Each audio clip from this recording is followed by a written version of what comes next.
Prior to the 1990s, most pubs in the UK were actually owned by breweries. Some were directly managed by breweries themselves, with staff hired in, whilst others were let out to landlords.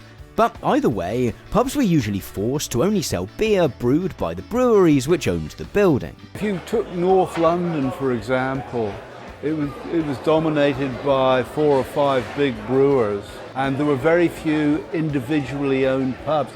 So the beer selection was quite narrow. It tended to be the pubs that brewer brewed.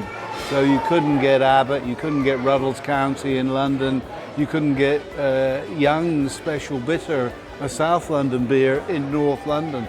So it was a more restricted choice. In fact, it was more than a restricted choice, it was an outright beer oligopoly. By 1986, the so-called Big Six breweries outright owned 45% of all pubs in the UK.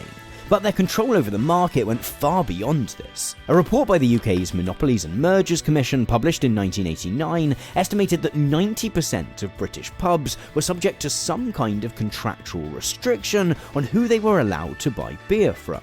This was a great scenario for breweries, who could effectively charge what they liked, but at the direct expense of both landlords and customers.